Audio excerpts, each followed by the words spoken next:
हमारे आत्मविश्वासी मुखर नए भारत के कहानीकार, हमारे डिजिटल कंटेंट क्रिएटर्स की प्रतिभा को सम्मान देने के लिए, नेशनल क्रिएटर्स अवार्ड का मंच प्रदान करने के लिए, इस विजन को सामने लाने के लिए माननीय प्रधानमंत्री जी का बहुत बहुत आभार। और आप सब डिजिटल कंटेंट क्रिएटर्स की ओर से माननीय प्रधानमंत्री जी का स्वागत करने के लिए मैं फेमस पॉडकास्टर राज शमानी को मंच पर आमंत्रित करती हूं।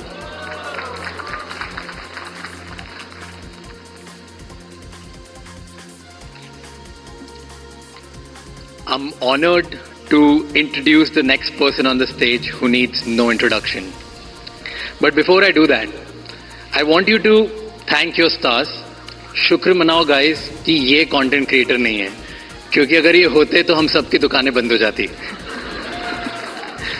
Because जब ये रील बनाते हैं तो वायरल हो जाती है, जब ये ट्वीट करते हैं तो वो ट्रेंड बन जाता है, जब ये रेडियो शो पे जाते हैं तो वर्ल्ड का नंबर 1 रेडियो शो बन जाता है, जब ये कोई स्लोगन देते हैं तो वो हैशटैग बन जाता है। He does not write the trend, he is the trend.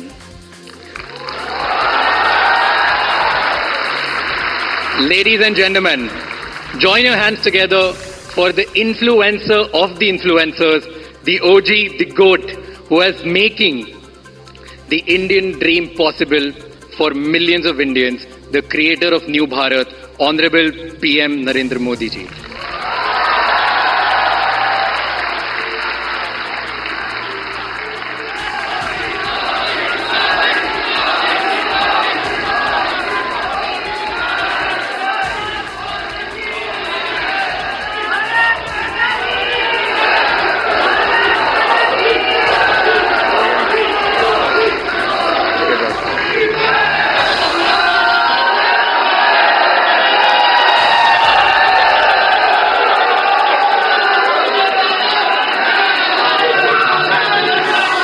Thank you Raj Shamani.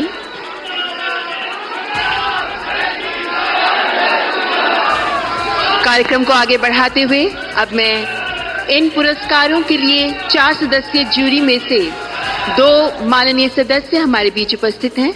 मैं मंच पर रूपाली गांगुली जी और प्रसून जोशी जी को आमंत्रित करती हूं, जो जूरी मेंबर्स हैं।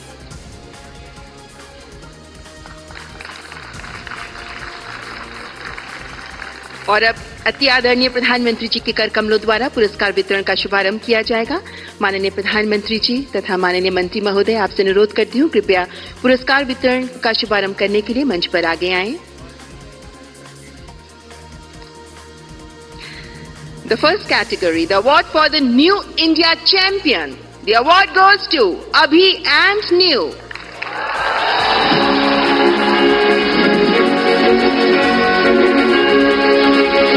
Pioneers in shaping the perspective of New India.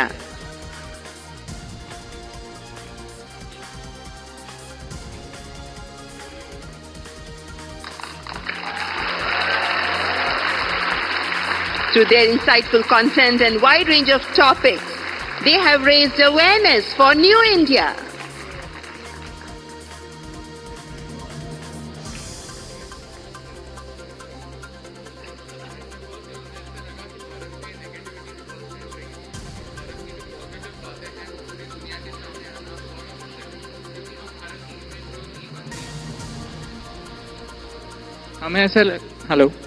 हमें ऐसा लगा कि भारत की जो इमेज बन रही है, जो छवि बन रही है, वो बहुत सारी नेगेटिव बन रही है, लेकिन भारत में ऐसी बहुत सारी बातें हैं, बहुत सारी पॉजिटिव बातें हैं जो पूरी दुनिया तक पहुंचना आवश्यक है, ताकि हमारी जो नई पीढ़ी है वो हमारे नए भारत से रूबरू हो पाए।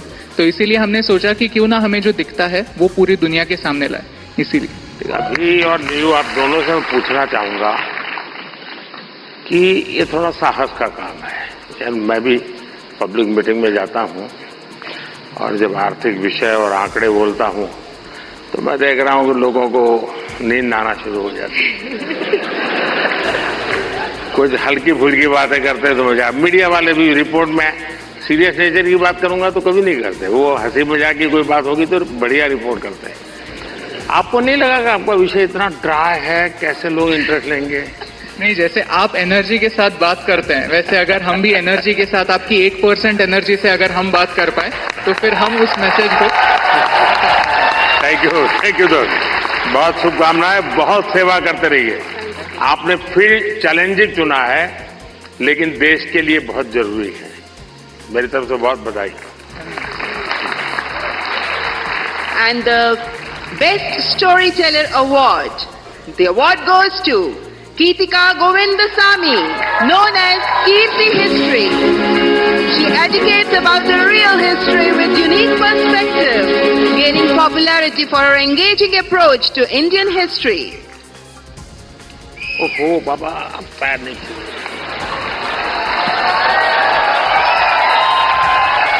देखिए, वैसे पॉलिटिक्स में पता नहीं देश में परंपरा बन गई, लोग पैर छूते हैं।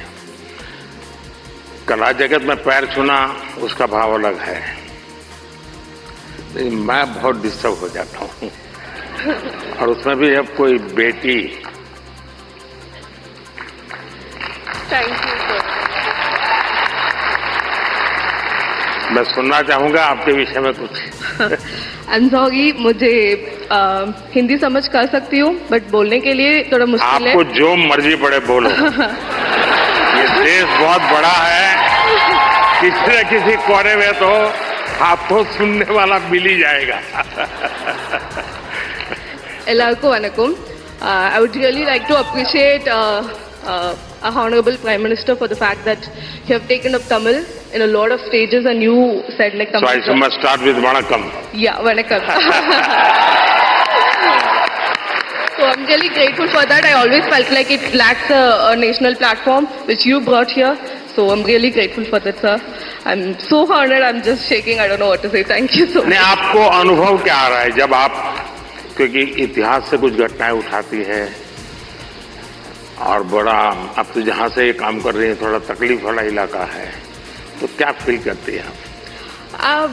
I would say it's little complicated since history and politics are like interconnected. So it's like I get a lot of troll also, but that's fine.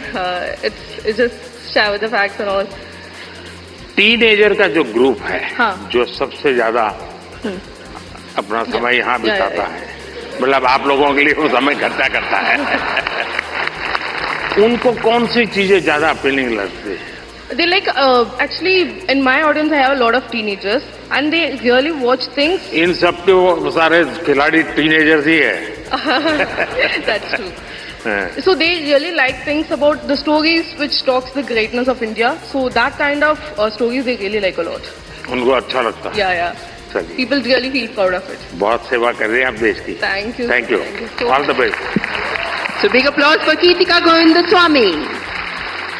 And the next category is Disruptor of the Year Award. स्थापित मानदंडों को challenge देकर नई राह बनाने वाले ये award, जिसके विनर है रणवीर अलाहाबादिया.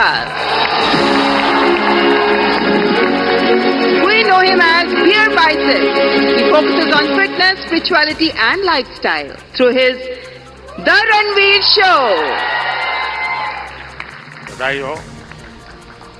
तो आज भी कुछ फिटनेस का मंत्र देंगे लोगों को? योगा करनी चाहिए, मेडिटेशन करनी चाहिए। तो फिर तो ये लोग कहेंगे कि मोदी जी की बात बता रहा है। तो फिर कहेंगे तुम बीजेपी वाले हो गए हो। नहीं तो मोदी जी शायद यूथ की बातें कर रहे हैं, तो पूरा यूथ ही मेडिटेशन कर रहा है। आप बस वही बात फिर से कह रहा हूं मैं। कभी मैं आपको पूरी तरह तो फॉलो कभी किया नहीं है। क्यों सर? क्योंकि बहुत कठिन होता है जी, मुझे खुद को 50 साल छोटा करना पड़ेगा, तब जाकर के आपके साथ थोड़ा वेवलेंथ बैठेगा। मेरा वेवलेंथ नहीं, मैं विषय पूछना, क्या नींद के संबंध में आपको कार्यक्रम करते हैं? कभी कभी एलियंस येटीज के सपने आते हैं। नहीं, मैं इसलिए कह रहा हूं कि सचमुच में नींद की बहुत उपेक्षा हो रही है जी, जबकि पूरी दिनचर्या में पहला टाइम टेबल नींद तय करनी चाहिए। मैं बहुत उल्टा बता रहा हूं आज, क्योंकि मैं उसका भुक्तभोगी हूं।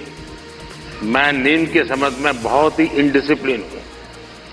मैं बहुत कम सोता हूं और मेरे सब लोग मुझे डांटते रहते हैं और कई सालों से मेरी बीमारी आ गई है, मैं बहुत कम सोता हूं। लेकिन मैं चाहता हूं लोग पूरी नींद सोते रहे, ऐसा मैं नहीं चाहता हूं। मैं जगाना, लोगों को जगाना मेरा काम है, लेकिन नींद के संबंध में हम ज्यादा उतने जागृत नहीं है। कभी उस पर सोचिए ना। जी जी, योग निद्रा करनी चाहिए।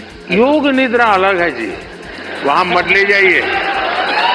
देखिए, योग निद्रा वो विषय है जो नॉर्मली नींद से कठिनाइयां हैं, नहीं हो पाती, तो योग निद्रा कर लिया तो उनका 3-4 घंटा और निकल जाता है। आपके साथ पॉडकास्ट करने का मूड हो रहा है सर। अरे वाह। चलिए, मूड तो सारे के बहुत होते हैं भाई।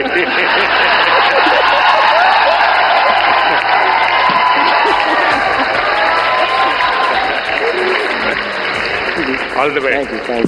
Thank you. और अगला पुरस्कार प्रकृति और पर्यावरण के प्रति समर्पित भाव से काम करने वाले ग्रीन चैंपियन अवार्ड, जिसके विनर हैं पंकति Pandey. As an ISRO scientist, Pankati amplifies the message of Mission Lifestyle for Environment. बहुत बहुत बधाई। कुछ अपने कार्य के विषय में बताइए। સર હું અમદાવાદથી છું। स्वागत है। आप लोगों अहमदाबादियों की पहचान है क्या आप लोगों को? हम अहमदाबादी लोगों के लिए कहा जाता है, अहमदाबादी इसलिए बता रहा हूं, उनके लिए कहा जाता है, यानी कोई बुरा मत माने, क्योंकि आजकल ऐसा है कुछ भी बात बड़ा विवाद का विषय बन जाती है। लेकिन बचपन में जो सुनते थे वो मैं बता रहा हूं, मैं मानता नहीं हूं। एक बार रेलवे प्लेटफॉर्म पर ट्रेन आई, तो उसमें जो पैसेंजर था वो ऊपर के बर्थ पर था। तो उसने बाहर खिड़की में पूछा कि भाई कौन सा स्टेशन आया है? तो बाहर वाले ने कहा 4 आना दोगे तो बताऊंगा। तो उसने कहा मत बताओ, ये अहमदाबादी होगा। अच्छा बताइए। प्रकृति के बारे में बताती हूँ। हम बदलाव बहुत चाहते हैं दूसरी चीजों में, पर हम बदलाव कभी अपने आप में नहीं लाना चाहते हैं। वो सबसे डिफिकल्ट चीज होती है। तो मैं अभी यहाँ पे जो सब लोग उपस्थित है यहाँ पे, उनसे कहूंगी एक चीज हम अगर हमारे वहां पे करें, हम अपने वेस्ट को ऑडिट करें। हम दूसरों का कचरा देखते हैं, पर हम क्या खुद निकालते हैं वो हम कभी नहीं देखते हैं। तो I request all of you to waste audit your dustbin, कि क्या हम हमारी लाइफ को जीरो वेस्ट बना सकते हैं। पूरे तरीके से नहीं, पर क्या हम कोशिश कर सकते हैं। Thank you so much. Mission life के संबंध में डिटेल स्टडी किया है आपने? मिशन लाइफ नहीं सर। मैंने एक यूएन सेक्रेटरी जनरल के साथ दुनिया के सामने एक मिशन लॉन्च किया है। क्लाइमेट, एनवायरमेंट, सर्कुलर इकोनॉमी, ये सारी बातों से हम परिचित है। और लोग दुनिया कहते हैं तुम ये मत करो, तुम वो मत करो। सारा मैं क्या करूंगा कोई कहता ही नहीं है। और इसलिए मैंने कहा है मिशन लाइफ।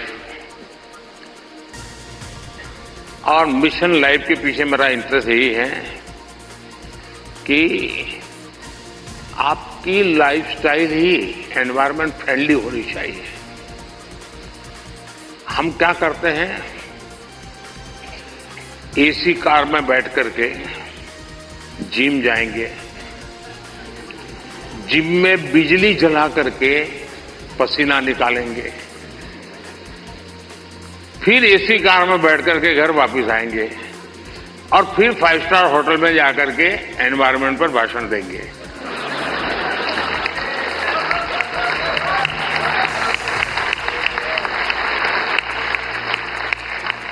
ये ग्लोबल वार्मिंग की समस्या का समाधान का सबसे बड़ा उपाय हमारी लाइफस्टाइल है।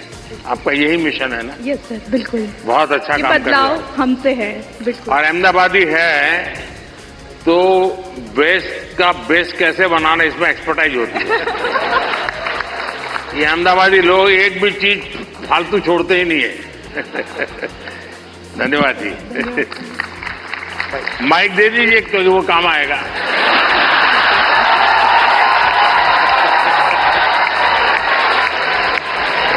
And the next award best creator for social change, और इस अवार्ड की विनर है जया किशोरी, जिन्हें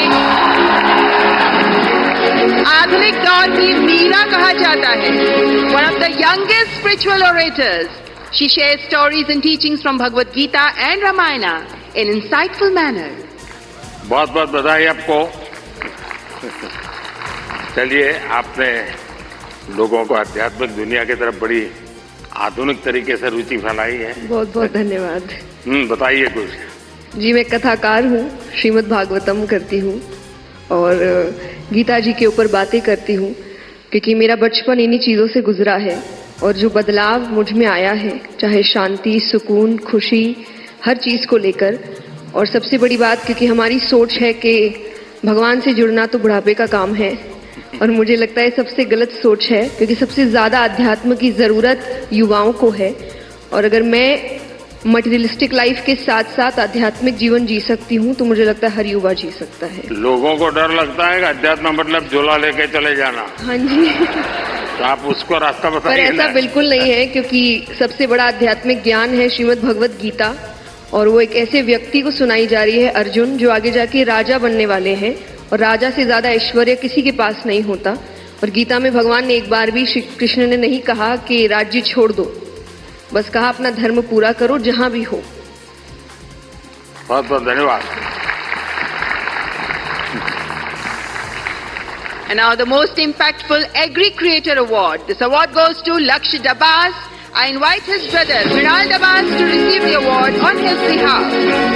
कृषि को लेकर इनोवेटिव टेक्निक से कैसे हम कृषि को समृद्ध कर सकते हैं, इसी पर काम करते रहे हैं लक्ष्य दबास। बधाई हो, आपका लक्ष्य सफल हो।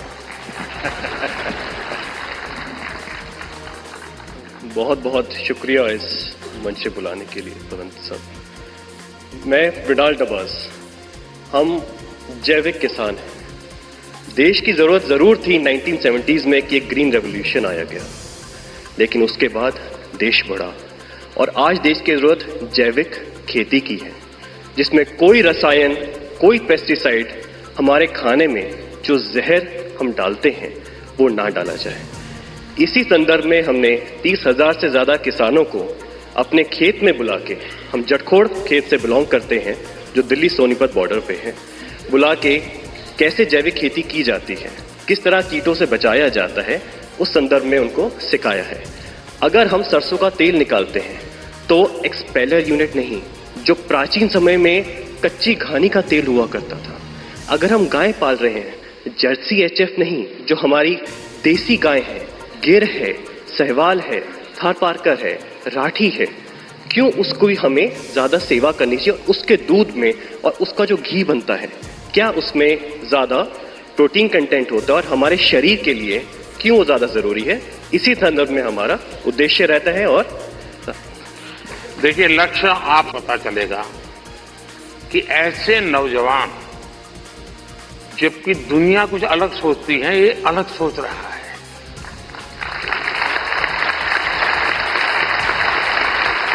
लोग लक्ष्य की मजाक उड़ाते होंगे, क्या यार तुम ये गाय वाय पीछे पड़े हुए हो। उसके बाद भी वो उसको समर्पित है। आप कभी गुजरात के गवर्नर आचार्य देवव्रत जी से मिले हैं? नहीं सर, ये अवसर नहीं। तो मैं आपसे आग्रह करूंगा, एक बार उनके साथ बैठिए। वो एक मिशन मोड में ये नेचुरल फार्मिंग पर काम करते हैं। कुरुक्षेत्र में उनका एक फार्म भी है और गुजरात में करीब उन्होंने 3 लाख किसानों को नेचुरल फार्मिंग की तरफ ले गए हैं और जो उसके रिजल्ट आए हैं बहुत ही एनकरेजिंग है। दूसरा, लोगों में एक भ्रम है जिसको आप ठीक कर सकते हैं। ऑर्गेनिक फार्मिंग और नेचुरल फार्मिंग दोनों अलग है। कुछ लोग कहते हैं कि ऑर्गेनिक फार्मिंग में शुरू में इनकम का बहुत लॉस होता है, उसके कारण कोई किसान हिम्मत नहीं करता। नेचुरल फार्मिंग में लॉस नहीं होता है और धीरे धीरे प्रोडक्टिविटी बढ़ती है, क्वालिटी बढ़ती है, एकरेज बढ़ता है। मैं चाहूंगा कि आप एक बहुत अच्छा काम कर रहे हैं, लेकिन मैं आपसे आग्रह करूंगा आप आचार्य देवव्रत जी से जरूर मिलिए। यूट्यूब पर उनके बहुत सारे लेक्चर्स हैं, आप उसको देखिए। बहुत बहुत शुभकामनाएं।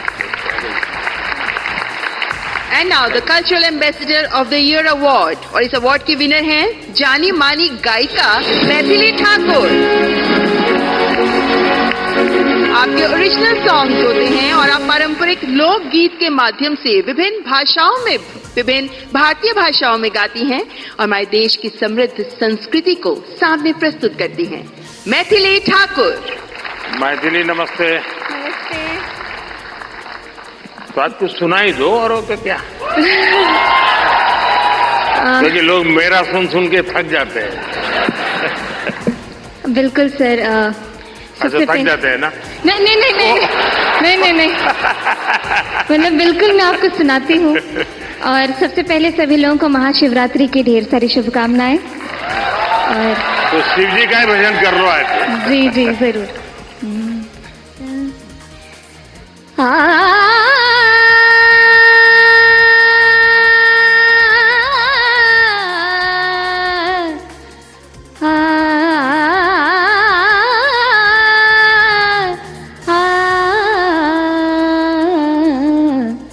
डिमिक डिमिक डमरू कर बाजे, प्रेम मगन नाचे भोला भोला।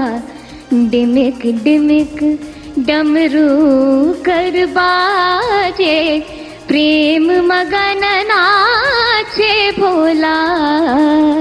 सिंही नाद बजावत गावत, सिंही नाद बजावत गावत, लटक रही बगली झोला भोला।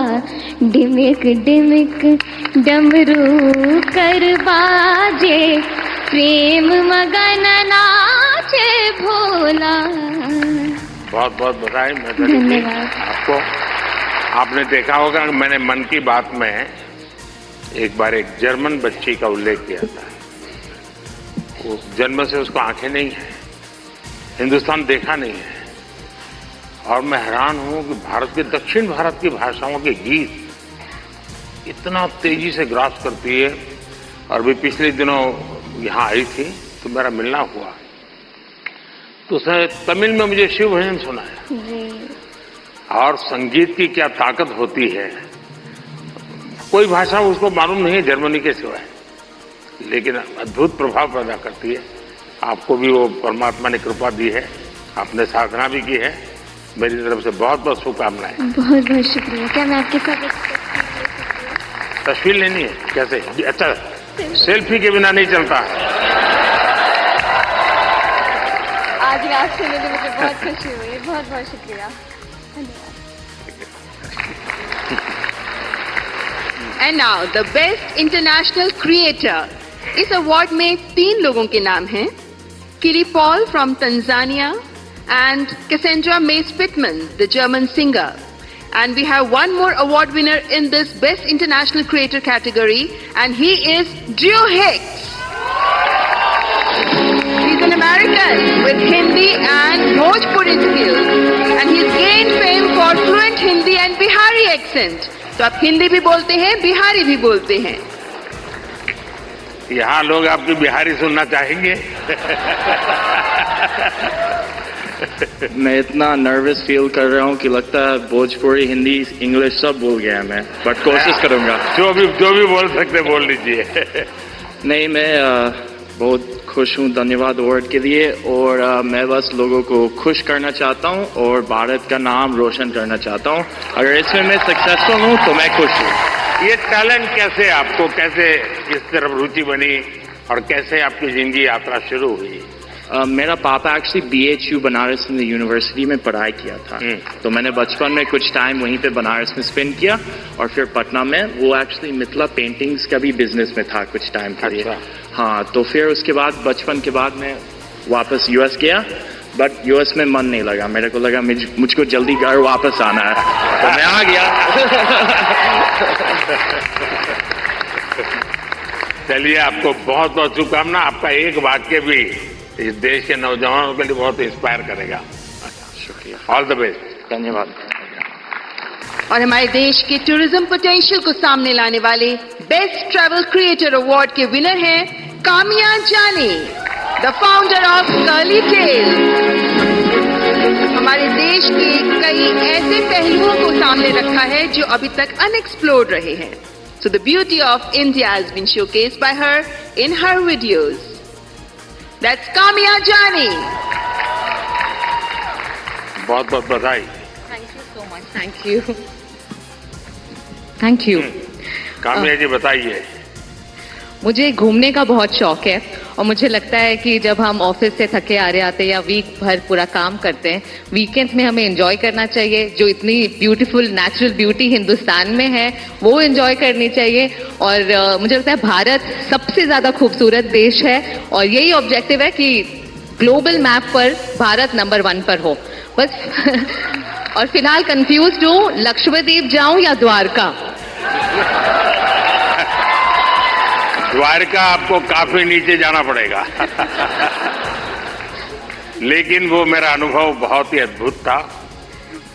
खैर, उसकी बात कभी फिर करूंगा, लेकिन मैं नहीं मानता सब टूरिस्टों के लिए कितना सुविधाजनक होगा।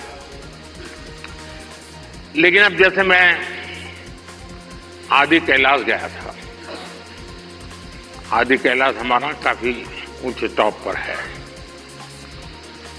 और दूसरी तरफ मैं यहां द्वारिका में काफी मीटर नीचे चला गया पुरानी द्वारिका देखने के लिए। आप ये जब भारत की धरोहर का परिचय करवाती हो तो मैं एक विषय, 2 विषय लेकर इन दिनों चल रहा हूं। उसमें आप जो क्रिएटर्स होते हैं मदद कर सकते हैं। एक हमारे लोग क्या करते हैं, जैसे कहीं चले गए सोमनाथ, तो बस में ट्रेन में अपनी कार से उतरेंगे, भागेंगे, और जैसे भगवान अभी कहीं जा रहे हैं तो पकड़ो। उनके दिमाग में यही रहता है, तो दौड़ो, पकड़ो, और फिर एक बार देख लिया तो इधर उधर छुट्टी। मैं कहता हूं भाई ऐसा क्यों करते हो? जहां जाते हो कम से कम एक रात रुकिए। टोटल जो आपका बजट है, टूर ट्रैवल का टोटल बजट है, कम से कम 5% 10% लोकल कुछ न कुछ चीज खरीदिए, लोकल प्रोडक्ट खरीदिए। अब फिर आप कहेंगे नहीं हमने पानी पूरी खरीदी थी, ऐसा नहीं। खाना वाना तो कंपलसरी है, खाएंगे, लेकिन कोई वहां की प्रोडक्ट, क्योंकि हमारे देश की जो ये भी एक सामर्थ्य है और वहां की इकोनॉमी को बहुत बड़ा बल मिलता है। अब जैसे मान लीजिए आप बद्रीनाथ गए और वहीं से थोड़ा एक 5 किलोमीटर दूर मणा गांव गए और मणा गांव से हैंडीक्राफ्ट खरीदा, तो हिंदुस्तान का वो पहला गांव, उसके बाद चाइना आ जाता है, वो पहला गांव, वहां के कुछ चीजें खरीद करके अपने गांव ले जाओगे, देश की एकता को हमेशा हमेशा बनाए रखने में काम आएगा। तो कभी आप ऐसे विषयों को भी अगर प्रमोट कर सकते हैं तो बहुत अच्छा होगा। बिल्कुल, बहुत सारे मंदिर कवर किए हैं मैंने अपने वीडियोस में, और आपका बहुत बड़ा थैंक यू, क्योंकि अब सारे ही मंदिरों को बहुत ही नया रूप मिल चुका है। So thank you for that. Thank you. And now let's recognize the best creator in tech category. और इसके विनर हैं टेक्निकल गुरुजी के नाम से जाने जाने वाले गौरव चौधरी। आपका पहला टेक चैनल है जो 1 करोड़ सब्सक्राइबर्स के मार्क को क्रॉस कर गया, and you even covered UPI in Paris. That's Gaurav Chaudhary.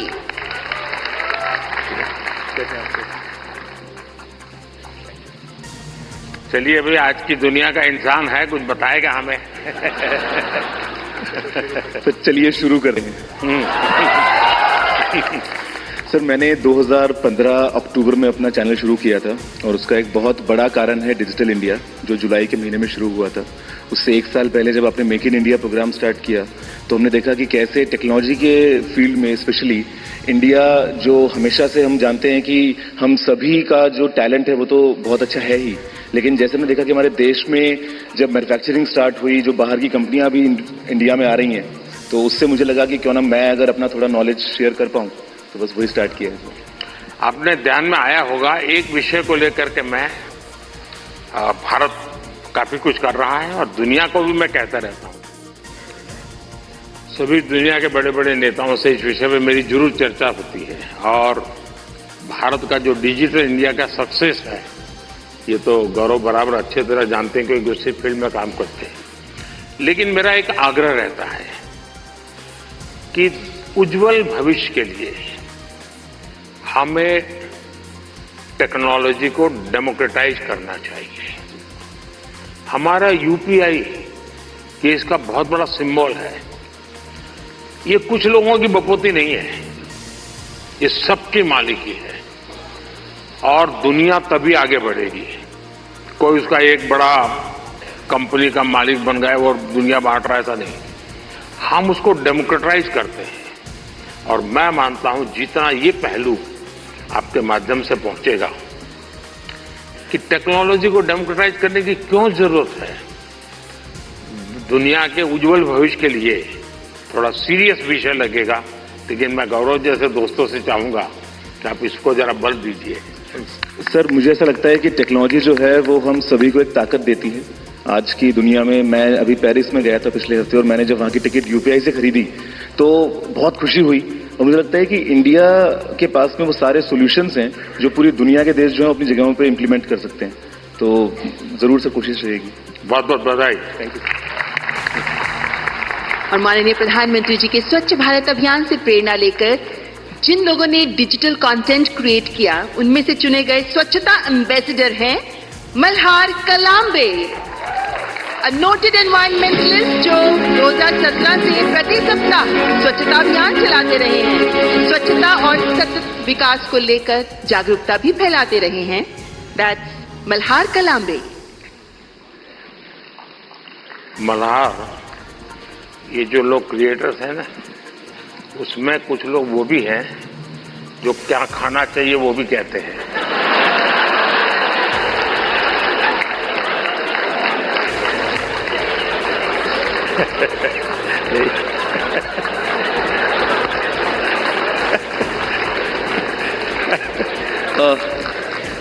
इस पुरस्कार के लिए शुक्रिया। मैं बेसिकली एनवायरमेंटलिस्ट हूँ। हम पिछले 6.5 साल से मुंबई में स्वच्छता मुहिम चला रहे हैं, आप ही से प्रेरणा लेके। पिछले 6.5 सालों में हमने 500 से ज़्यादा क्लीन अप ड्राइव्स ऑर्गेनाइज की है, 80 लाख किलो से ज़्यादा कचरा मुंबई से साफ किया है। बट इतने सालों में मैंने एक चीज़ देखी है कि लोगों को कचरा उठाने में शर्म आती है, लज्जा लगती है। कई लोगों ने मुझे कचरे वाला तक कहा है, बट मैं एक चीज़ में विश्वास रखता हूँ कि अगर देश साफ करना है तो हाथ तो गंदे करने पड़ेंगे। Thank you.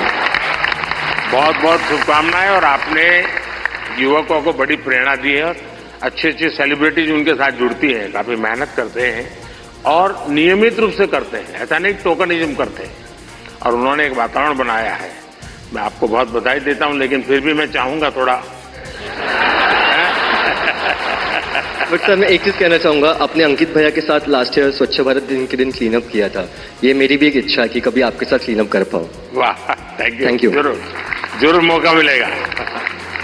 और हमारी हर प्रकार की सफाई में काम आ सकता है। इस चुनाव में भी सफाई होने वाली है।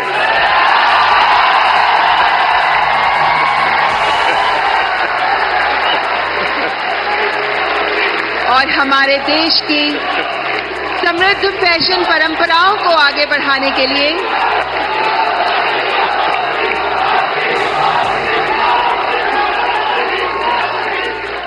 The next category heritage fashion icon award, और इस अवार्ड के विनर हैं जहानवीर सिंह।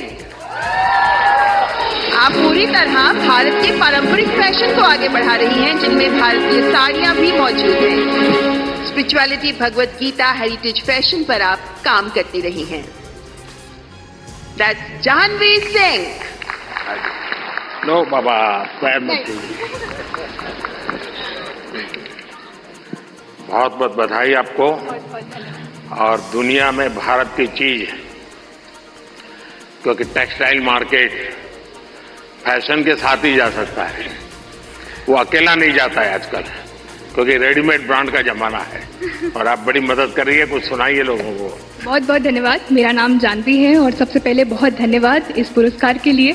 और मैं चाह रही हूँ कि इस नए भारत में जो हमारी प्राचीन परंपरा है उसे अपनी संस्कृति, शास्त्र, संस्कार और साड़ियों के माध्यम से आगे लेके जाऊं। और मेरा सबसे यही अनुरोध है कि अपनी संस्कृति, शास्त्र, संस्कारों को भूलिए मत, उसे अपने साथ रखिए। आप कितने भी मॉडर्न हो जाएं, हमेशा ये रूट्स आपको याद होनी चाहिए। एक है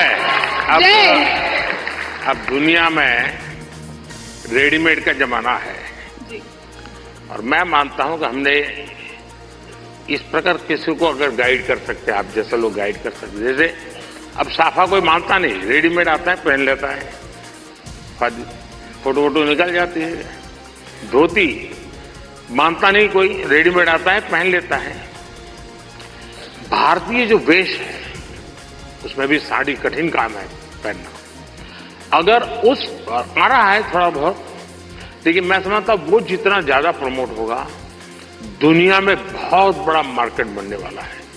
तो उस दिशा में कैसे आप लोगों को इंस्पायर कर सकती है? मुझे लगता है हमारे देश में बहुत अलग अलग प्रकार के टेक्सटाइल्स हैं और उसको अपने वीडियोस से मैं प्रमोट करती हूँ। उसका पहनावा कैसा है, उसकी बुनाई कैसे की जाती है, टेक्सटाइल कैसा है, तो उसको आगे ले जाने का प्रयास है वीडियोस के माध्यम से, ताकि लोगों को पता चले कि हमारे भारत में इतने अलग अलग टेक्सटाइल्स और इतने सुंदर प्रिंट्स, वेराइटीज हैं जो हमें देश के सामने लानी चाहिए। और भारत एक सबसे सुंदर देश है और उसकी विरासत, उसकी परंपरा, संस्कार, संस्कृति, हर एक चीज बहुत सुंदर है।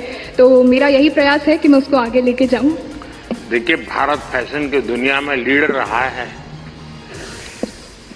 बहुत लोग हैरान हो जाएंगे अगर आज लोगों को लगता है मिनी स्कर्ट ये आधुनिकता की निशानी है, या पर्स ऐसे लटकाती है बहनें।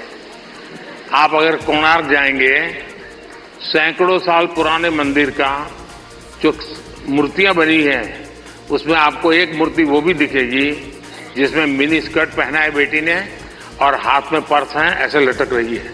यानी सैकड़ों साल पहले फैशन का वो नॉलेज यहाँ पर पत्थर तराशने वाले को भी था। यानी भारत की इन विविधताओं को हम दुनिया में ले जा सकते हैं। बहुत बहुत बधाई आपको। बहुत बहुत धन्यवाद। और बेस्ट क्रिएटिव क्रिएटर फीमेल की श्रेणी में पुरस्कार प्राप्त कर रही हैं श्रद्धा, जिन्हें मशहूर है अय्यो श्रद्धा के नाम से। आप अलग अलग भाषाओं में कॉमेडी प्रस्तुत करती हैं, हास्य कलाकार। दैट्स श्रद्धा।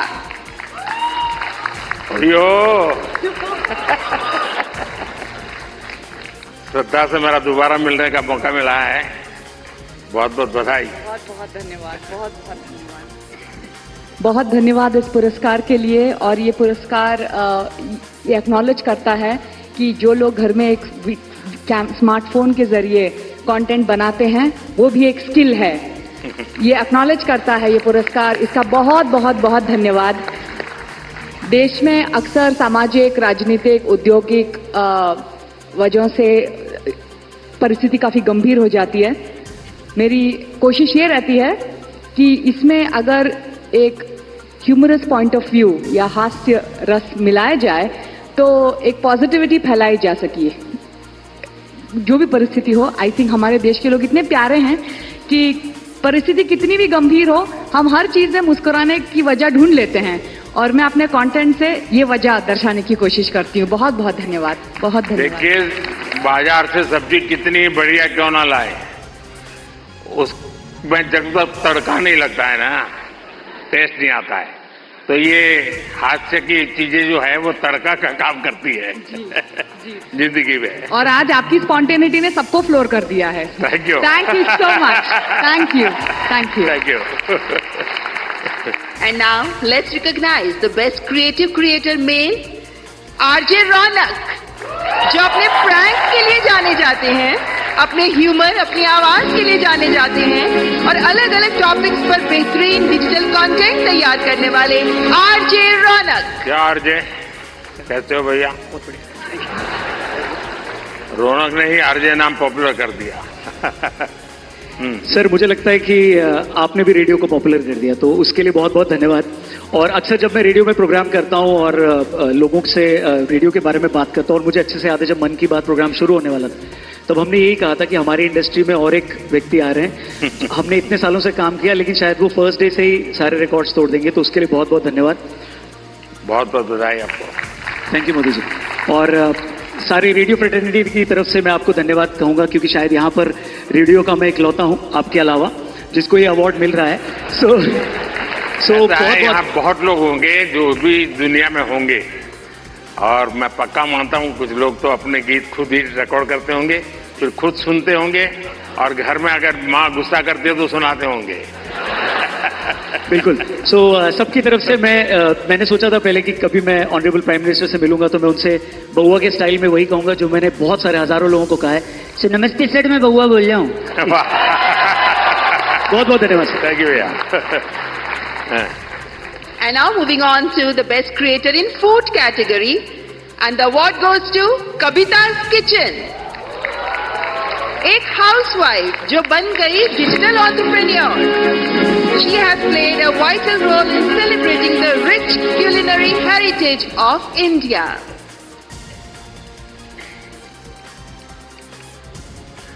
कविता जी बहुत बहुत बधाई आपको। धन्यवाद सर। वो जो मल्हार है ना, उनको खाना बनाना सिखाओ। उसको कुछ सिखाइए।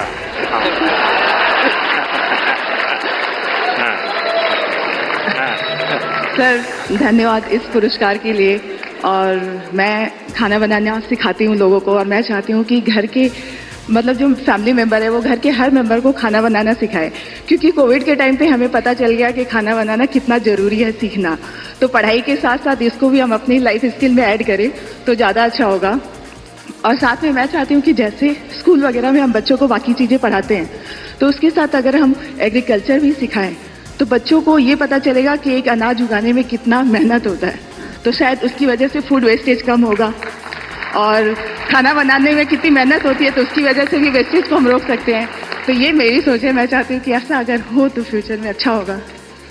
अच्छा हुआ आप इस काम को किया, और आपके कारण लोग जानेंगे, वरना हमारे गुजरात के लोगों का एक स्वभाव रहा है, वो सैटरडे शाम को कहीं के रेस्टोरेंट ढूंढते रहते हैं फास्ट फूड, और फिर वहाँ मैक्सिकन कहाँ मिलेगा, पिछले सप्ताह मैक्सिकन लिया, इस बार इटालियन कहाँ मिलेगा। और अगर वो कुल्लू मनाली जाएंगे तो यार गुजराती डिश कहाँ मिलेगा।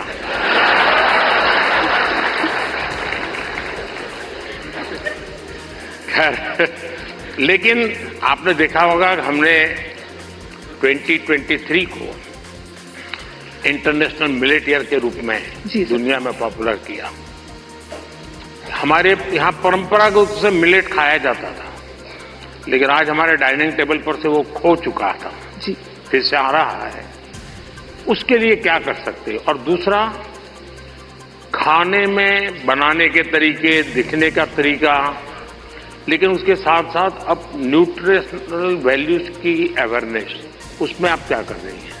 मैं कहना चाहूँगी कि जैसे बच्चे उनको फैंसी फूड पसंद होता है, तो अगर हम उसमें ज्वार, बाजरा, रागी ये सब फ्लोर मिला के, जैसे मैं सुबह दूध की मलाई बचती है तो उसमें बनाना मैश करके डाल देती हूँ, थोड़ा रागी, ज्वार फ्लोर, काजू, किशमिश क्रश करके, और इसके छोटे छोटे ऐसे पैनकेक बना देती हूँ। तो बच्चों को पता नहीं चलता, उनको लग रहा है कि बहुत मीठा है और अच्छा है। तो बच्चों के स्वाद के हिसाब से हमें खाने में थोड़े चेंजेस करने पड़ेंगे। और ये जो मिलेट है वो हम अपनी लाइफ में आजकल डाइटिशियन, डॉक्टर सब बोलते हैं कि मिलेट्स खाना हमारे लिए अच्छा है, और हम वापस उसी जनरेशन में जा रहे हैं जहां से हम शुरू किए थे। मैं अभी यूएस में मुझे निमंत्रित किया गया था, तो व्हाइट हाउस में बहुत बड़ा डिनर था, सबके लिए वेजिटेरियन था, और सरप्राइजिंगली 80% डिश मिलेट्स की थी व्हाइट हाउस में।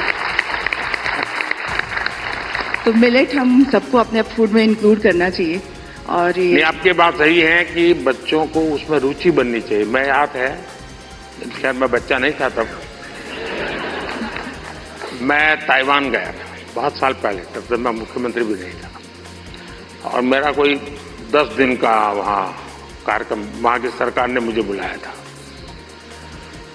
मेरे यहाँ से गया आइटनरी के साथ, no fish, no eggs, no meat, सब no no no no no, तो उनके लिए परेशानी दे, खिलाए क्या उसको। तो फिर मेरे साथ जो उनके कोऑर्डिनेटर थे उन्होंने कहा कि साहब यहाँ एक बुद्धिस्ट रेस्टोरेंट है जो वेजिटेरियनिज्म को प्रमोट करती है, तो हमने आपके लिए वहां तय कर लिया है, आप क्योंकि और कहीं पर भी आपके लिए वेजिटेरियन मिलना मुश्किल हो जाएगा। तो मैंने कहा चलिए आपकी बहुत बड़ा धन्यवाद करता हूं, आपने मेरी सेवा की। अब मैं गया, सब मैंने देख उन्होंने शोकेस किया हुआ था ऑर्डर देने के लिए, मैं देखते ही चौंक गया, क्योंकि किसी को दिखता था चिकन जैसा, कोई दिखता था फिश जैसा, कोई मटन की सारी चीजें दिखती थी। मैं कहा यार तुम यहाँ कहाँ ले आए मुझे, ये तो सब नॉन वेज है। तो फिर मुझे उन बुद्धिस्ट जो लोग थे उन्होंने समझाया कि साहब यहाँ के लोगों को वेजिटेरियन की तरफ ले जाने के लिए हम वेजिटेरियन चीजों का शेप ऐसा बनाते हैं ताकि वो मेंटली पहले प्रिपेयर हो। और आप भी कभी ताइवान जाए तो आज भी वो रेस्टोरेंट है। खैर मैं तो उसको देख करके राम राम करके वापस आया। ये भी इस बात का मैं ध्यान रखूंगी अपने नेक्स्ट कुकिंग वीडियो में कि जो दिखने में पोषण के लिए जितना ज्यादा बल दे सके मैं समझता हूँ ज्यादा अच्छा होगा। जी सर, बहुत बहुत शुभकामनाएं। धन्यवाद सर। सर पैसे क्या मम्मी ने बोला? And now the वाह नमस्कार। ओहो धन्यवाद। And now the best creator in the education category और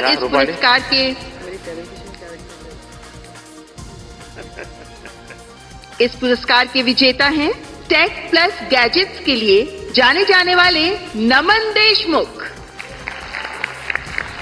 नमन technology, gadgets, finance, social media, marketing जैसे विषयों को कवर करते हैं, सामान्य भाषा में तकनीकी विषयों पर शिक्षित करते हैं। आपको नमन। बताइए नमन।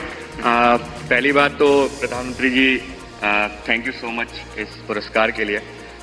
मैं एक्चुअली टेक रिलेटेड या फिर जो भी अवेयरनेस होती है उस रिलेटेड वीडियोस बनाता हूँ, लोगों को अवेयर करता हूँ।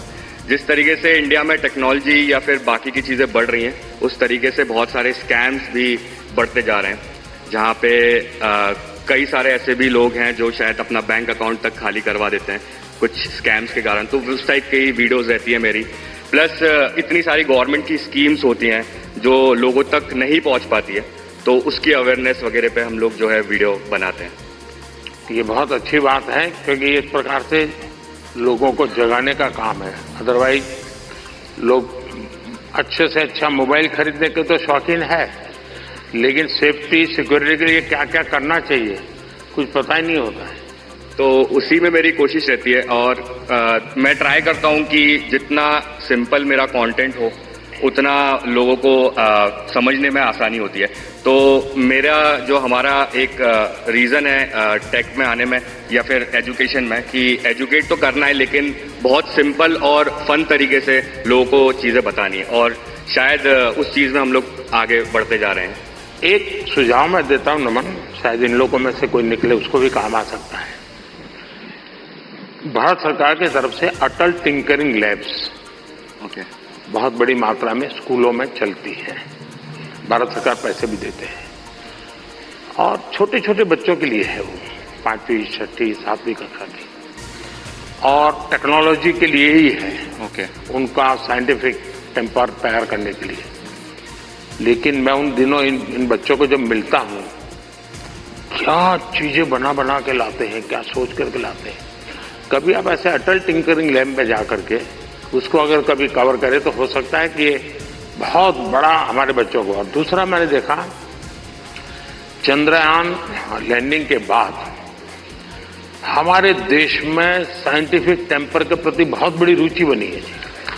बच्चों को लगने लगा है कि हमने साइंस मैथ की दुनिया में जाना चाहिए।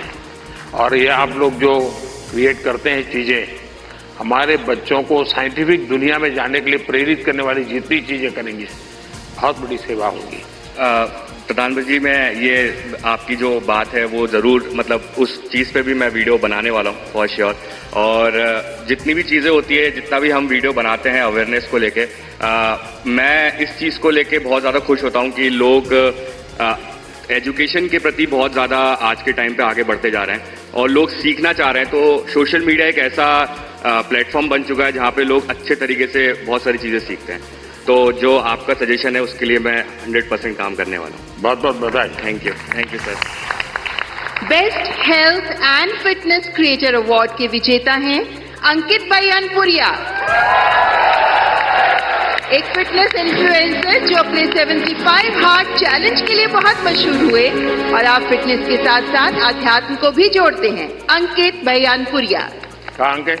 साहिरा है? वाह। बताओ जरा अपना वाक्य। राम राम भाई सारा ने। बहुत बहुत बधाई। बहुत बहुत धन्यवाद। सुनाइए सबको और चैलेंज भी दे दीजिए आप। तो चैलेंज तो ये है भाई, मतलब डेली वर्कआउट करना। आप कुछ भी काम करते हो, क्योंकि नुगारा दुनिया में 2.5 सुख है। पहला सुख निरोगी काया, दूसरा अच्छी नींद और आधे माजा है और बच्चा और सब कुछ है। तो भाई पहला सुख निरोगी काया है, तो अपनी हेल्थ ही काम करो। चाहे आप कोई भी काम करते हो, थोड़ा बहुत टाइम अपने थी काटो जरूर। बहुत बहुत बधाई। और गेमिंग क्रिएटर कैटेगरी के विजेता हैं ट्रिगर्ड इंसान के नाम से जाने वाले निश्चय। आप यूट्यूबर हैं, लाइव स्ट्रीमर हैं, गेमर हैं और आपकी कमेंट्रीज के लिए बहुत फेमस हैं। निश्चय, बहुत बहुत बधाई। Thank you sir. Thank you. सुनाइए, कुछ ट्रिगर हो जाए। सबसे पहले तो thank you for this award PM sir. And मैं जेन्युइनली इतना ज़्यादा नर्वस हूँ।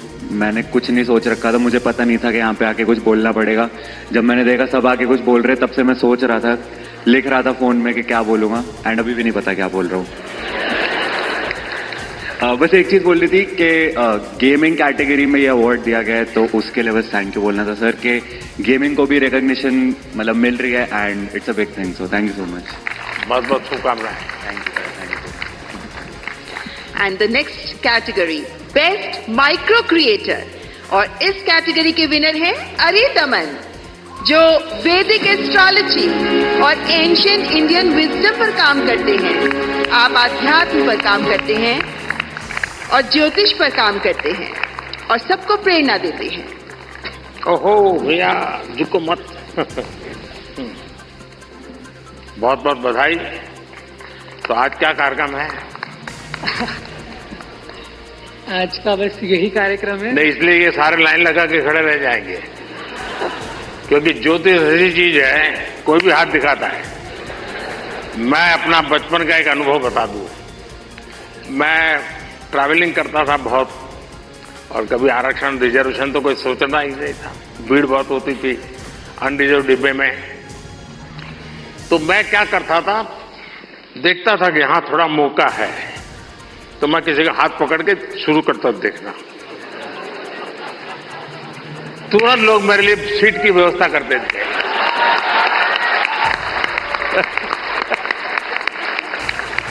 आइए आइए बैठिए। अब आप बताइए। लक्ष्मी हयवदन परब्रह्मणे नमः। सभी को मेरा सादर नमस्ते। और पहले मैं ये बताना चाहूँगा कि मैं ज्योतिष की वीडियोस नहीं बनाता हूँ। मैं धर्मशास्त्रों के कुछ विषयों पर अपनी वीडियोस बनाता हूँ। और ये पुरस्कार मुझे मिला, इसमें धर्म चक्र भी है, इसमें वृषभ भी है, इसमें सिंह भी है। और इस धर्म चक्र की मर्यादा बनी रहे, ये धर्म चक्र सतत चलता रहे, इसके लिए ही मेरा छोटा सा प्रयास है। और ये धर्म चक्र केवल एक मूर्तमान पुरस्कार की कोई मूर्ति नहीं है जिसको हमें घर में जाकर के सजा देना है, अपितु अपने जीवन के अंदर इस धर्म चक्र को धारण भी करना है।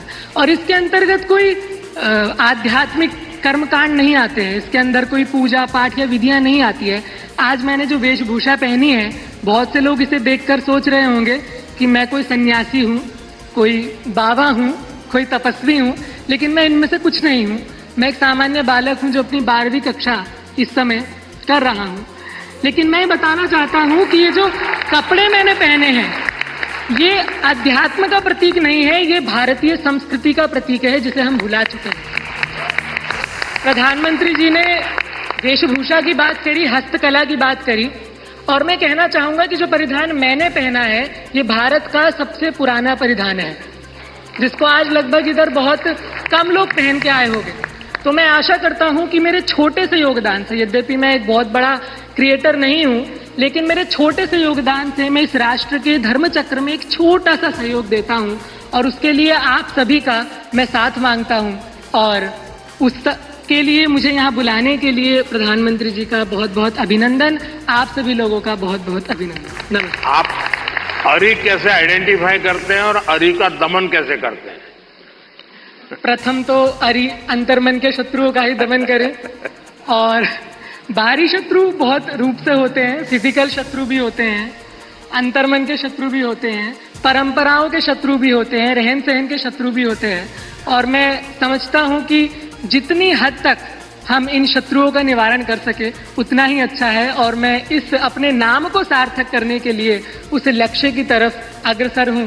और माननीय प्रधानमंत्री जी के आशीर्वाद से, आप सभी के आशीर्वाद से मैं इस पर आगे बढ़ता रहूं, ऐसी मेरी आशा है। बहुत बहुत शुभकामनाएं। And now the best nano creator award, और इस अवार्ड के विजेता हैं देवभूमि उत्तराखंड के चमोली जिले के पीयूष पुरोहित। पीयूष जो खानों की, लोगों की और उन क्षेत्रीय त्योहारों के बारे में बताते हैं जिनके बारे में लोगों को बहुत कम पता होता है। जोरदार तालियां पीयूष पुरोहित के लिए। पीयूष बधाई हो। सुनाओ। सर मैं उत्तराखंड से हूँ और चमोली से हो। हाँ जी। तो सर मैं अपने जो उत्तराखंड की पुरानी परंपरा होती है उनको प्रमोट करने की कोशिश करता हूँ, और मतलब अलग तरीके से थोड़ी VFX वगैरह, एडिटिंग वगैरह से उसे थोड़ा और एंटरटेन करने की कोशिश करता हूँ। जैसे कि उसमें थोड़ा VFX यूज़ कर लिया, जैसे वीडियोज़ में VFX होते हैं, विजुअल आर्ट्स। मैंने मन की बात में एक बार लोगों को अपील किया था किसी और राज्य के गीत को गाइए, और चमोली का जो गीत है एक, वो केरल की बच्चियों ने स्कूल में गाया था, बहुत पॉपुलर हो गया था। शायद आपने वायरल देखा होगा उसको। चमोली का वो गीत बड़ा फेमस है, लोगों के स्वागत के लिए गाया जाता है। बहुत बहुत बधाई हो आपको। हाँ कहिए कहिए। कोई बात नहीं, सब फर्स्ट टाइम वाले ही हैं।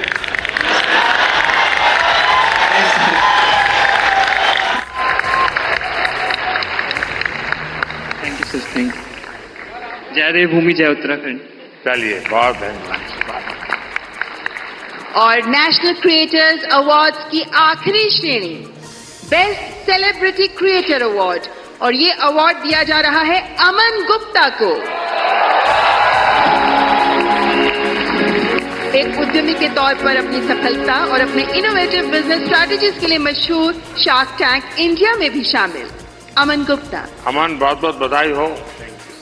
सर आप तो अब सक्सेसफुल है अपने जीवन में भी और दुनिया को भी दिखा रहे हो, जरा बताइए। तो सर 2016 में जब startup India, stand up India आया था, हमने अपनी कंपनी स्टार्ट करी थी सर। बोट तो जब हमने स्टार्ट करी थी तो लोग बोलते थे कि ये क्या कर लेंगे, ऐसा छोटा सा ब्रांड है, कुछ नहीं कर पाएंगे। और आज सर 2024 7 साल बाद sir we are world's second largest sir, विश्व second largest audio brand sir. 2021 में सर कोविड आया सर, हमारा सारा सामान इंडिया के बाहर बनता था सर। 2021 में आपने मेक इन इंडिया स्टार्ट किया सर, यहाँ पहन के घूमते हैं सर प्राउडली हम। और सर आज के time sir 70% of our products are now made in India sir. तो सर अभी अगला हमारा बस यही विजन है सर कि इंडिया से कोई ब्रांड, अच्छा ब्रांड इंडिया से बाहर जाए।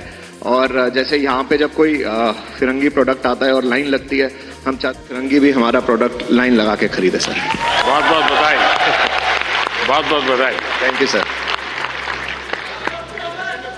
Thank you. बहुत बहुत आभार माननीय प्रधानमंत्री जी, ये पुरस्कार प्रदान करने के लिए आपका बहुत बहुत शुक्रिया। मैं दोनों जजेज और भी 2 लोग थे, लेकिन शायद वो बाहर है। मैं जजेज का बहुत धन्यवाद करता हूँ, इतने शानदार लोगों को परिचय करवा दिया आपने। बहुत बहुत बधाई आपको। रूपाली गांगुली जी और प्रसून जोशी जी, आपसे अनुरोध कृपया आप अपना स्थान ग्रहण करें। आपका बहुत बहुत आभार। ओह बाबा, पैर नहीं बाबा। माननीय प्रधानमंत्री जी के प्रेरणादायक शब्द हमें लगातार हमारा मार्गदर्शन करते रहे हैं और आज के इस अवसर पर हमने माननीय प्रधानमंत्री जी के बहुत से शब्दों को सुना, लेकिन माननीय प्रधानमंत्री जी को सुनने के लिए हम सभी अत्यंत उल्लासित रहते हैं, उत्साहित रहते हैं और इसीलिए अब मैं पुनः माननीय प्रधानमंत्री जी से सविनय निवेदन करती हूं, माननीय प्रधानमंत्री जी कृपया अपने शब्दों द्वारा हमारा मार्गदर्शन करें।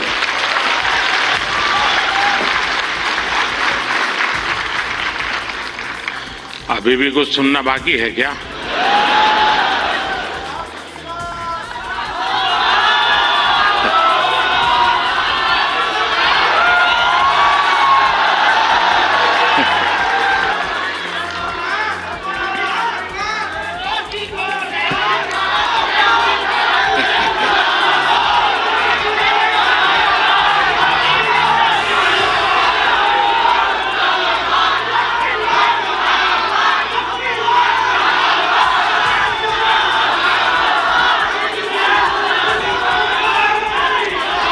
कैसे हैं आप सब लोग?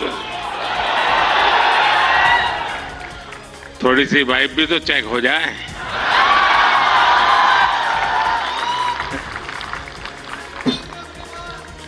इस कार्यक्रम में उपस्थित मंत्रिपरिषद के मेरे साथी अश्विनी वैष्णव जी, जूरी मेंबर्स भाई प्रसून जोशी जी, रूपाली गांगुली जी, देश के कोने कोने से यहां उपस्थित सभी कंटेंट क्रिएटर्स, देश के कोने कोने में इस आयोजन को देख रहे मेरे सभी युवा साथी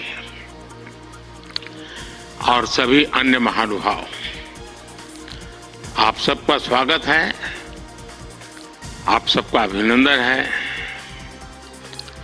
और आप वो लोग हैं जिन्होंने अपनी जगह बनाई है और इसलिए आज उस जगह पे आप हैं, भारत मंडपम।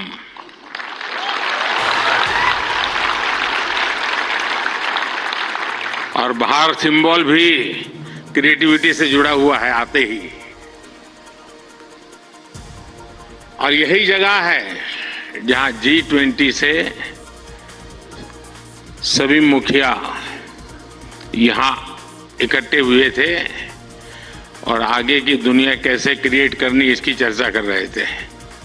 और आज आप लोग हैं जो भारत का भविष्य कैसे क्रिएट करना उसकी चर्चा करने के लिए आए हैं।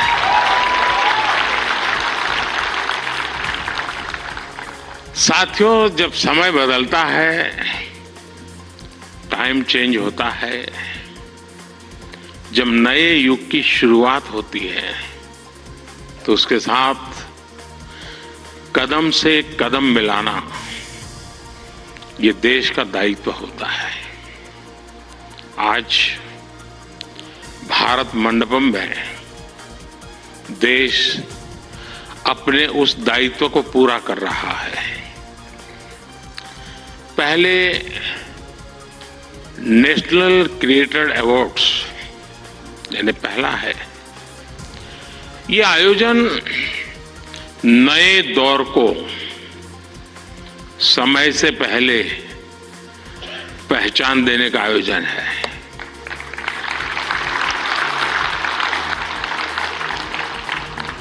और कुछ लोग मुझे कभी कभी पूछते हैं कि आपकी सफलता का रहस्य क्या है, ऐसा मुझे पूछते हैं।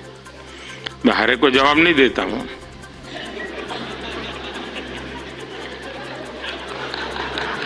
कोई रेस्टोरेंट वाला अपना किचन दिखाता है क्या?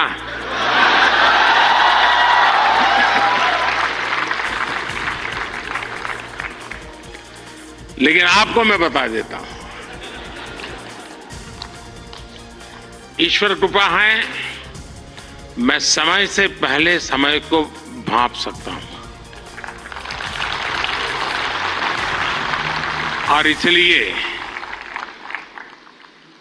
ये पहला ऐसा अवार्ड है जो शायद आने वाले दिनों में बहुत प्रमुख स्थान लेने वाला है।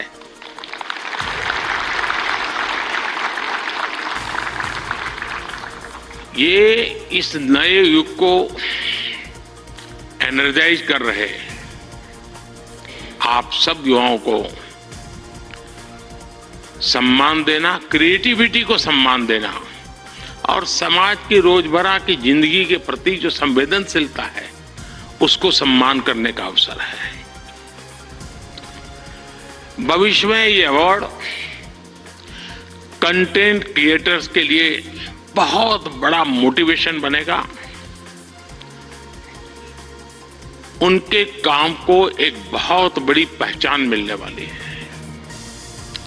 आज जिन्हें नेशनल क्रिएटर्स अवार्ड मिले हैं,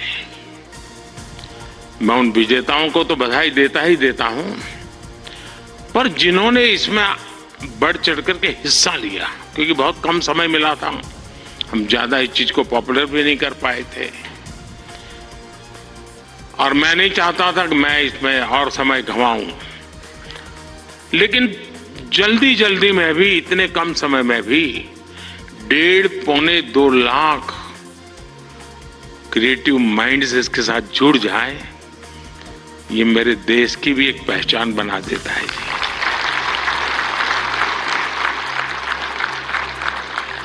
और साथियों, आज एक और पवित्र संयोग है। ये पहला नेशनल क्रिएटर्स अवार्ड महाशिवरात्रि के शुभ दिन पर आयोजित हो रहा है।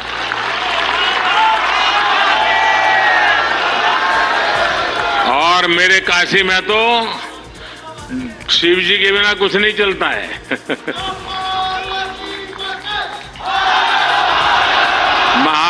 महादेव, भगवान शिव भाषा, कला और क्रिएटिविटी के जनक माने गए हैं। हमारे शिव नटराज है। शिव के डमरू से माहेश्वर सूत्र प्रकट हुए हैं। शिव का तांडव लय और सृजन की नींव रखता है इतिहास, और इसलिए यहां जो क्रिएटर्स हैं उनके लिए नए सब्जेक्ट मिल जाएंगे। महाशिवरात्रि के दिन ये आयोजन अपने आप में बहुत बड़ा सुखद संयोग है और मैं आपको भी और देशवासियों को भी महाशिवरात्रि की बहुत बहुत शुभकामनाएं देता हूं। फ्रेंड्स, आज इंटरनेशनल विमेंस डे भी है, लेकिन मैं देख रहा हूं पहली बार पुरुष ताली बजा रहे हैं, वरना उनको लगता है हमारा तो कोई डे आता नहीं। आज जो अवार्ड मिले हैं उनमें भी बहुत सारी बेटियां मैदान मार गई हैं, मैं उनको भी बधाई देता हूं। और भी मैं देख रहा हूं क्रिएटिव वर्ल्ड में हमारे देश की बेटियां बहुत बड़ी मात्रा में सबको देख रहा हूं। मुझे बहुत गर्व हो रहा है आप लोगों को देख करके। मैं देश की सभी महिलाओं को, बहनों को, बेटियों को इंटरनेशनल विमेंस डे की बहुत बहुत बधाई देता हूं। और आज ही मैं अभी, आप तो यहां बैठे हैं, मैं गैस सिलेंडर का 100 रुपया कम करके आया हूं।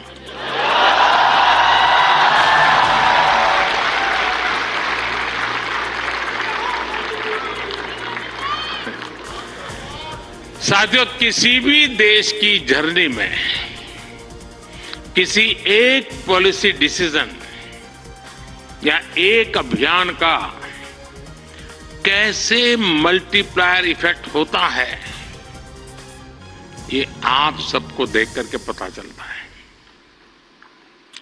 10 साल में हुए डेटा रिवॉल्यूशन से लेकर सस्ते मोबाइल फोन्स, डिजिटल अभियान, इंडिया अभियान ने एक प्रकार से कंटेंट क्रिएटर्स की एक नई दुनिया क्रिएट कर दी है। और पहली बार ऐसा हुआ होगा जब किसी सेक्टर की युवा शक्ति ने सरकार को प्रेरित किया हो सरकार को मजबूर किया हो कि कब तक बैठे रहोगे, इसको भी सोचो।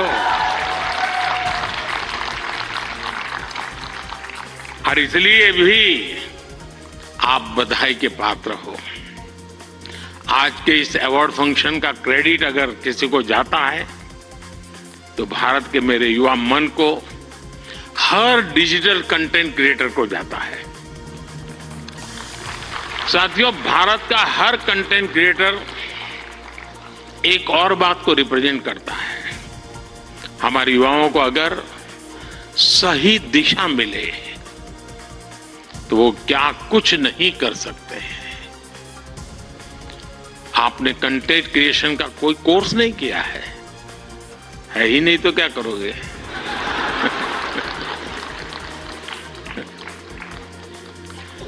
पढ़ाई के टाइम करियर सेलेक्ट करते हुए ये सोचा भी नहीं होगा कि हम कंटेंट क्रिएटर जैसा कुछ बनेंगे, लेकिन अपने भविष्य को पहचाना, फ्यूचर को देखा और ज्यादातर लोगों ने वन मैन आर्मी की तरह काम शुरू कर दिया। अब ये श्रद्धा को देखिए, खुद अपना मोबाइल लेकर के बैठ जाती है। अपने प्रोजेक्ट में आप ही राइटर, आप ही डायरेक्टर, आप ही प्रोड्यूसर, आप ही एडिटर, यानी आपको ही सब कुछ करना होता है। यानी एक प्रकार से इतनी टैलेंट एक जगह पे जमा हो जाए और फिर वो जब प्रकट हो तो उसका सामर्थ्य कितना हो सकता है अंदाज लगा सकते हैं। आपने आइडियाज गढ़े, इनोवेशन किए और उन्हें स्क्रीन पर जीवंत बनाया। आपने दुनिया को न केवल अपनी क्षमता से परिचित करवाया बल्कि लोगों को दुनिया भी दिखाई। आपने जो हिम्मत दिखाई उसी के कारण आज आप सब यहां पहुंचे हैं और देश बड़ी आशा के साथ आपको देख रहा है। आपका कंटेंट आज पूरे भारत में जबरदस्त इंपैक्ट क्रिएट कर रहा है। आप एक तरह से इंटरनेट के MVP,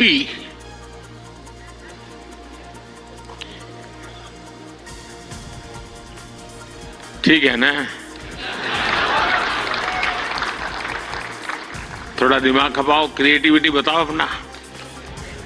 जब मैं आपको MVP कहता हूं मतलब मोस्ट वैल्यूएबल पर्सन बन गए। साथियों, आप सभी जानते हैं कि जब कंटेंट और क्रिएटिविटी आपस में कोलैबोरेट करते हैं तो इससे एंगेजमेंट बढ़ती है। जब कंटेंट डिजिटल से कोलैब करता है तो ट्रांसफॉर्मेशन आता है। जब कंटेंट पर्पस से कोलैब करता है तो इससे इंपैक्ट दिखता है। और आज जब आप लोग यहां आए हैं तो मुझे भी बहुत सारे विषयों पर आप लोगों से कोलैब रिक्वेस्ट करनी है।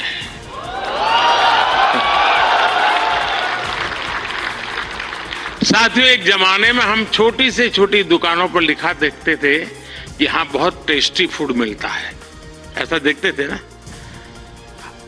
कोई भी कहे वहां क्यों खाना तो बोले टेस्टी फूड है। लेकिन आज हम देखते हैं कि दुकान वाले लिखते हैं कि यहां हेल्दी फूड मिलता है। अब टेस्टी नहीं लिखता है, हेल्दी फूड मिलता है। क्यों बदलाव आया? तो ये एक बदलाव समाज में भी आ रहा है। इसलिए कंटेंट ऐसा होना चाहिए जो लोगों में कृतज्ञ भाव जगाए, देश के प्रति आपके जो कर्तव्य हैं उनके लोगों को प्रेरित करे। और आपके कंटेंट का यही डायरेक्ट मैसेज हो ये जरूरी नहीं है। आप कंटेंट क्रिएट करते हुए इसका ध्यान रखेंगे तो इनडायरेक्टली भी उसमें जरूर झलकेगा। आपको ध्यान होगा लाल किले से मैंने बेटियों के अपमान का विषय उठाया था। एक बार मैंने ये भी कहा था कि आप बेटी शाम को घर आती है तो पूछते हैं क्यों देर से आई, कहां गई थी, क्यों जल्दी घर नहीं आई। मैंने लाल किले से पूछा था कि मुझे कोई तो माँ बाप बताओ जो अपने बेटे को पूछते हो कि तुम देर से क्यों आ रहे हो, कहां गए थे। बेटी को सब पूछते हैं, बेटे को कोई नहीं पूछता है। मैं कंटेंट क्रिएटर से कहता हूं इस बात को आगे कैसे बढ़ाएं, एक माहौल कैसे बनाएं, समान जिम्मेवारी होनी चाहिए। बेटी देर से आए तो भूकंप हो जाए और बेटा देर से आए, बेटा खाना तो खाया था ना, क्यों भाई। कहने का मेरा मतलब है साथियों कि हमने समाज के साथ जुड़ना है और इस भावना को घर घर पहुंचाने में आप जैसे साथी बहुत अच्छे ढंग से इसको कर सकते हैं।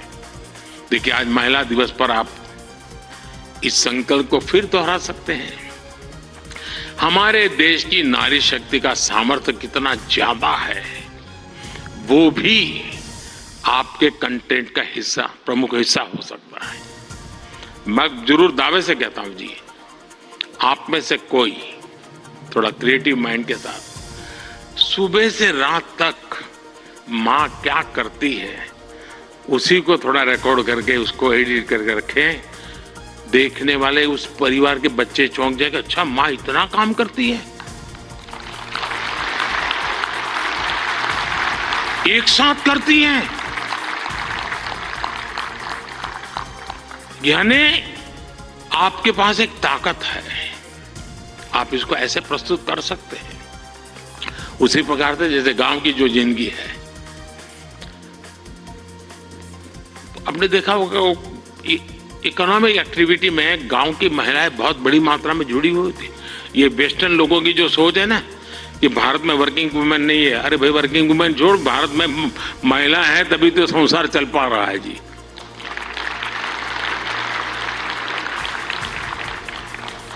गांव में आप देखेंगे इतनी इकोनॉमिक एक्टिविटी हमारी माताएं बहनें करती है। अगर ट्राइबल बेल्ट में जाएंगे, पहाड़ों में जाएंगे तो आपको मैक्सिमम इकोनॉमिक एक्टिविटी हमारी माताएं बहनें करती हैं जी। और इसलिए हमारी क्रिएटिविटी के द्वारा हम ये जो गलत परसेप्शन बने हैं ना, बड़े आसानी से बदल सकते हैं, हकीकतों के आधार पर बदल सकते हैं। और मैं मानता हूं हम इसको करना चाहिए।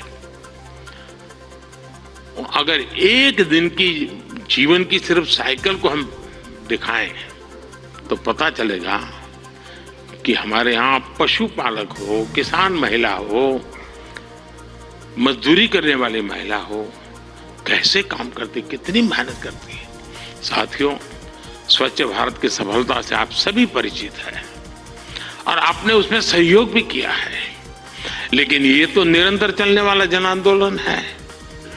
कहीं पर भी कोई सफाई की अच्छी चीज आती है, अब जैसे मैंने अभी एक रील देखा,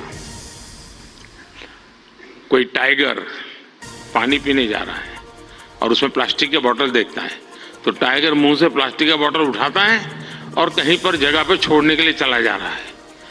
अब इसका मतलब मोदी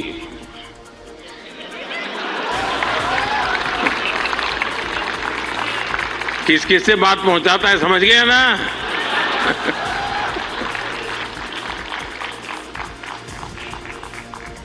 अब उसके माध्यम से आप भी पहुंचा सकते हैं और इसलिए आप इस विषय पर भी लगातार कुछ न कुछ जरूर करते रहिए। एक अहम विषय भी मैं आपसे स्पर्श करना चाहता हूं दोस्तों।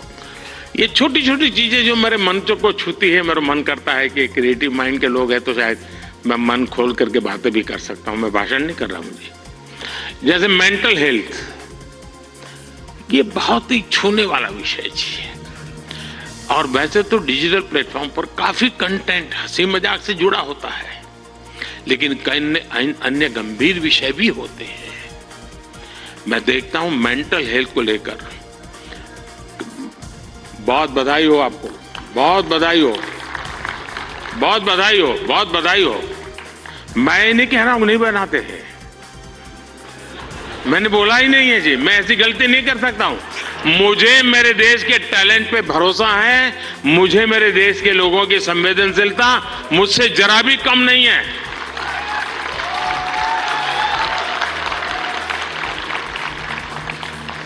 लेकिन ये ऐसे और जो लोग इस प्रकार से सोचते हैं वो ज्यादा क्रिएटिव है, ऐसा मैं कह सकता हूं, क्योंकि मेंटल हेल्थ को लेकर काफी क्रिएटर्स बहुत अच्छा काम कर भी रहे हैं, लेकिन अभी हमें इस पर और ज्यादा काम करने की जरूरत है।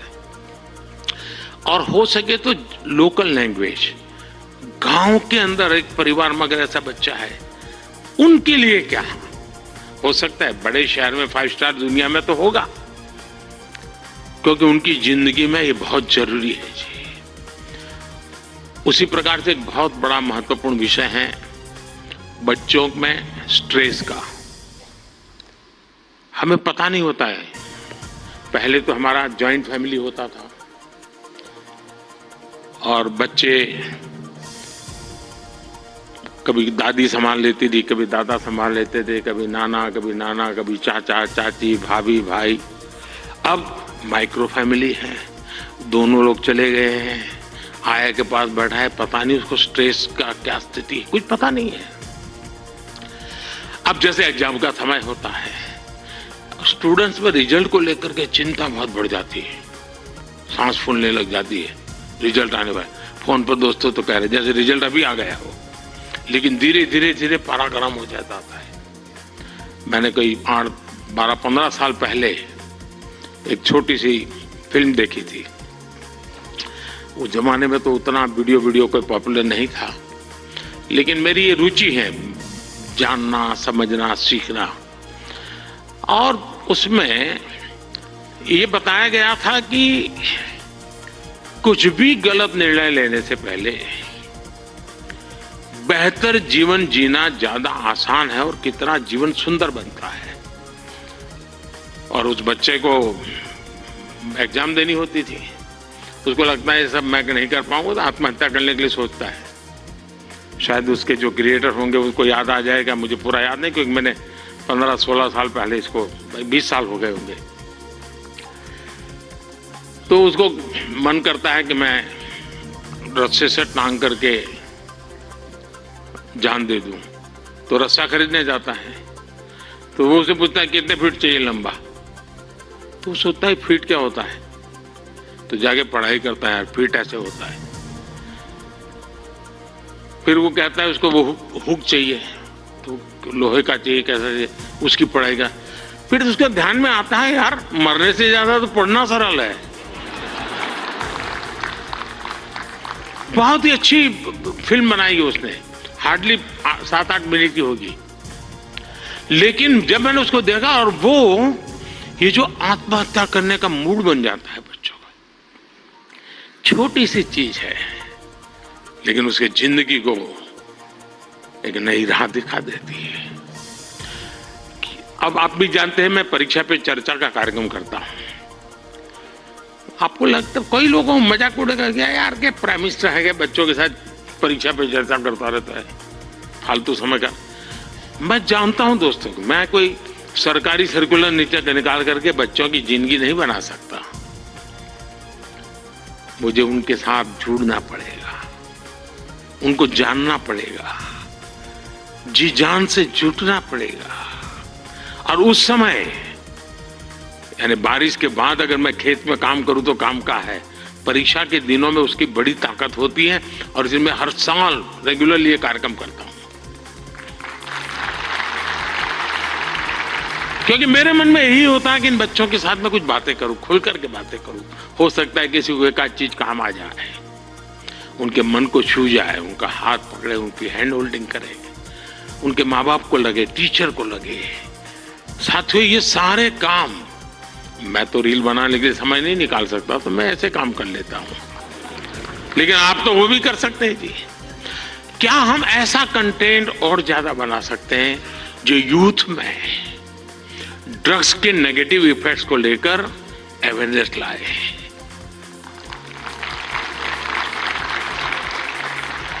हम बिल्कुल दावे से क्रिएटिव वे में समझा सकते हैं कि drugs is not a cool for youth. वरना क्या है यार, कूल हॉस्टल में बैठे हैं कूल। साथियों, इसमें बहुत बड़ा, और आप लोग हैं बड़े, क्योंकि आप उनके साथ जुड़ सकते हैं, उनकी भाषा में बात कर सकते हैं। साथियों, अगले कुछ दिनों में लोकसभा के चुनाव होने जा रहे हैं। आप ये मत सोचिए कि आज का ये इवेंट इसके लिए है।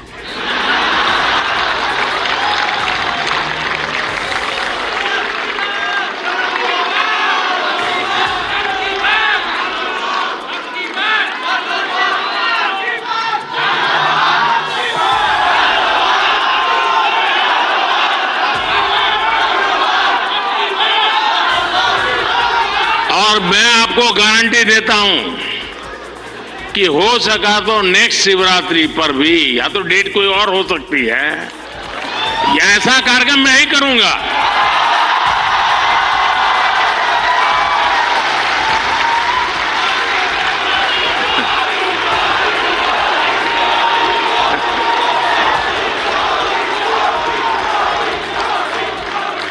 लेकिन मैं लोकसभा चुनाव का विषय उस अर्थ में नहीं लाया हूं, क्योंकि मुझे भरोसा है मुझसे ज्यादा मेरे लिए आप मरते हैं।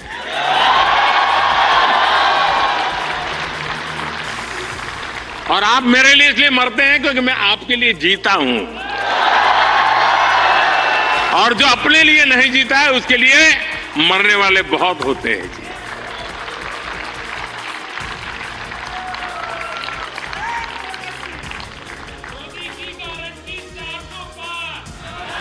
वो मोदी की गारंटी नहीं है, 140 करोड़ देशवासियों की गारंटी है।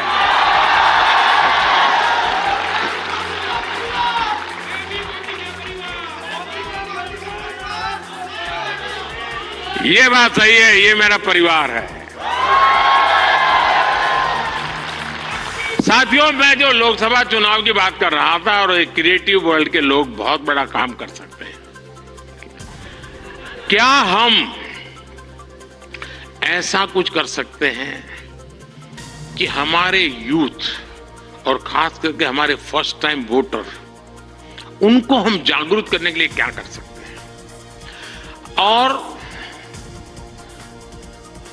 उसको पता हो कि वोट देना यानी किसी को जिताना हराने का काम नहीं है जी। वोट देने का मतलब है तुम इतने बड़े देश की निर्णय प्रक्रिया के हिस्सेदार बने हो। तुम देश का भविष्य बनाने वाले एक महत्वपूर्ण पार्टनर हो। ये उस तक पहुंचना जरूरी है जी। उसको कभी ये मत कहिए किसको वोट दो, लेकिन आप उसको जरूर कहिए कि वोट तो देना ही चाहिए।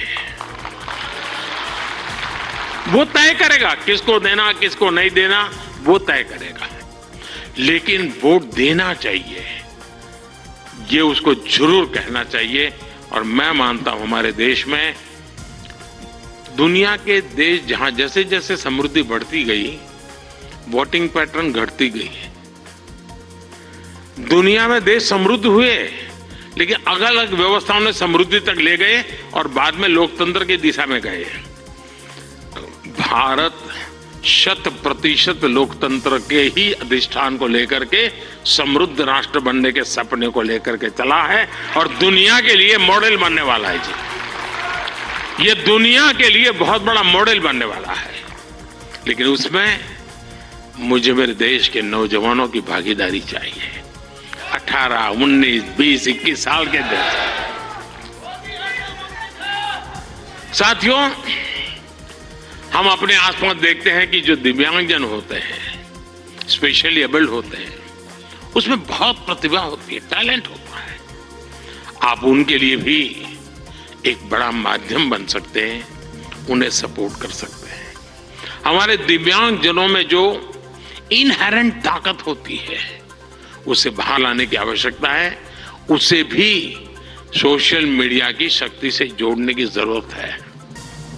साथियों, एक और विषय है भारत का इन्फ्लुएंस भारत के बाहर और ज्यादा बढ़ाने का।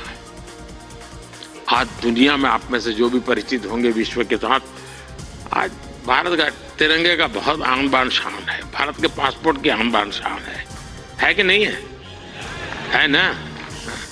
आपने देखा होगा यूक्रेन से बच्चे जब निकल रहे थे, तिरंगा झंडा दिखा दिया, काम चल जाता था जी।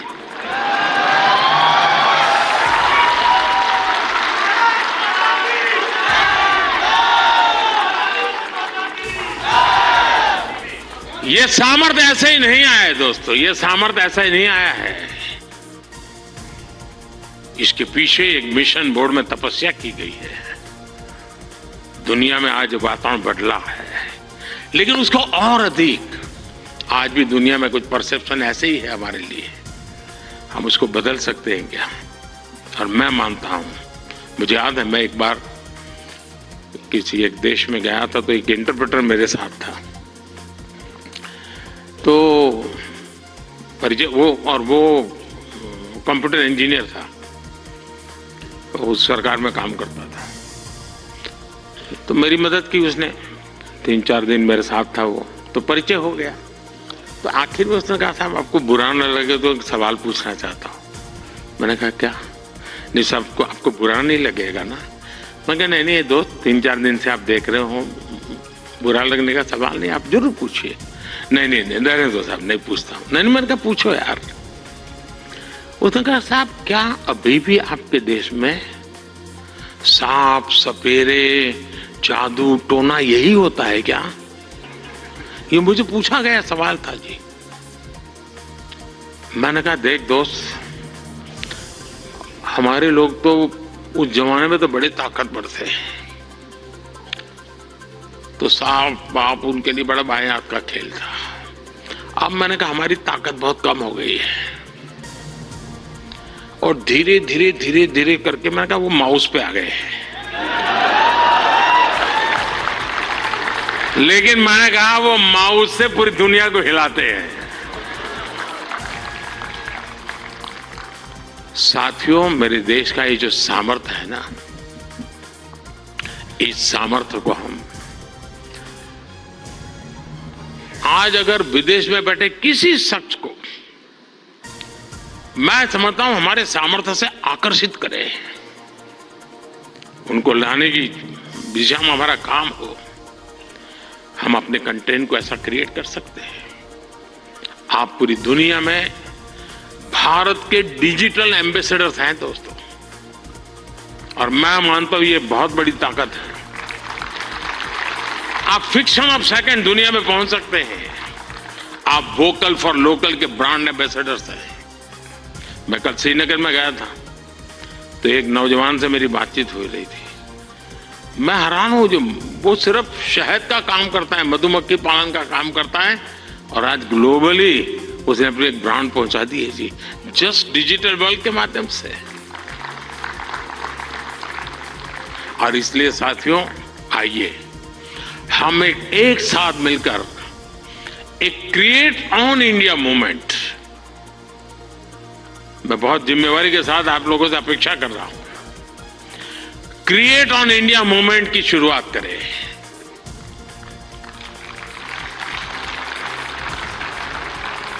हम भारत से जुड़ी स्टोरीज को, भारत की संस्कृति को, भारत के हेरिटेज और ट्रेडिशंस को पूरी दुनिया से शेयर करें। हम भारत की अपनी स्टोरी सबको सुनाएं। Let us create on India, I create for the world. आप ऐसा कंटेंट क्रिएट करिए जो आपके साथ ही आपके देश, हम सबका देश भारत को भी ज्यादा से ज्यादा लाइक्स दे। और इसके लिए हमें ग्लोबल ऑडियंस को भी एंगेज करना होगा, दुनिया की यूनिवर्सिटीज के साथ, दुनिया के नौजवानों के साथ जुड़ना होगा। आज पूरी दुनिया में लोग भारत के बारे में जानना चाहते हैं। आप में से कई लोग विदेशी भाषा को जानते हैं, नहीं जानते होंगे तो आपके AI की मदद से काम हो सकता है। कुछ लोग सीख भी सकते हैं। आप ज्यादा से ज्यादा यूएन लैंग्वेज में, जर्मन, फ्रेंच, स्पेनिश जैसे लैंग्वेज में कंटेंट बनाएंगे तो आपकी और भारत की भी रीच बढ़ेगी। हमारे अड़ोस पड़ोस के देश हैं, उनकी भाषाओं में हम कुछ करें, हमारी एक अलग पहचान बनेगी। और आपने देखा होगा पिछले दिनों बड़ा महत्वपूर्ण डिसीजन हमने लिया है। मैं भी कुछ दिन पहले बिल गेट्स के साथ गप्पे मार रहा था, तो ऐसे ही एआई वगैरह सारे विषयों पे बहुत चर्चा निकली। कभी उसके विषय में जरूर आपको पता चलेगा। लेकिन हमने अभी कल ही एक डिसीजन लिया है। हम एआई मिशन को, और मैं मानता हूं दुनिया देख रही है कि भारत एआई में क्या काम करेगा, क्योंकि भारत लीड करेगा, मान के चलिए दोस्तों, क्योंकि मैं आपके भरोसे बोल रहा हूं। उसी प्रकार से आपने देखा होगा सेमीकंडक्टर, जिस प्रकार से भारत सेमीकंडक्टर की दुनिया में आगे बढ़ रहा है, और मैं बताता हूं कि हम 2G 4G वगैरह में बहुत पीछे रह गए, 5G में हमने लीड कर लिया। वैसा ही हम बहुत तेजी से सेमीकंडक्टर की दुनिया में, हम दुनिया में अपनी जगह बना लेंगे दोस्तों, और देखते ही देखते हम छा जाएंगे। और ये मोदी के कारण नहीं, मेरे देश के नौजवानों के कारण, मेरे देश के टैलेंट के कारण। इतना सामर्थ्य है। मोदी तो सिर्फ अवसर देता है, रास्ते से कांटे हटा देता है, ताकि मेरा देश का नौजवान तेज गति से आगे बढ़ चले। और इसलिए मैं चाहता हूं, जैसे हमारे पड़ोस के देश हैं, उनकी भाषाएं, उनके साथ उनकी सोच समझ के अनुकूल हम जितनी चीजें पहुंचाएंगे, मैं समझता हूं हमारा नाता और जुड़ेगा। हमें अपना विस्तार करना है, अपना प्रभाव पैदा करना है दोस्तों, और ये क्रिएटिव वर्ल्ड बहुत अच्छी तरह कर सकते हैं। और एआई की ताकत आप जानते हैं, आजकल देखा होगा, मैं अभी जो आपसे बात कर रहा हूं, कुछ ही समय में वो आपको हिंदुस्तान की 8-10 लैंग्वेजेज में ये मेरी सारी बातें आपको मिल जाएगी, क्योंकि मैं एआई का उपयोग करता हूं। आपके साथ अगर यहां आते जाते मेरा फोटो निकल गया, तो आप एआई के माध्यम से वो फोटो अपनी कलेक्ट कर सकते हैं। नमो ऐप पर जाएंगे, फोटो बूथ पे चले जाएंगे, आराम से आपको मिल जाएगी मेरी फोटो। आज से 5 साल पहले कहीं मिल गए होंगे, एक कोने में मुझे देख रहे, आपकी एक आंख फोटो में आई है, तो भी वो आपको खींच करके ले आएगा वहां। एआई की ताकत है, हमारे देश के नौजवानों की ताकत है। और इसलिए मैं कहता हूं सबको कि भारत के पास ये सामर्थ्य है, हम इस सामर्थ्य को लेकर के आगे जाना चाहते हैं, और नेशनल इंटरनेशनल लेवल पर भारत की एक छवि नई ऊंचाई पर ले जाने का काम हम अपनी इस क्रिएटिविटी से कर सकते हैं। एक फूड क्रिएटर किसी को मुंबई के बड़ा पाव की मशहूर दुकान तक पहुंचा सकता है। एक फैशन डिजाइन दुनिया भर को ये बता सकता है कि भारत के कलाकारों की खूबी क्या होती है।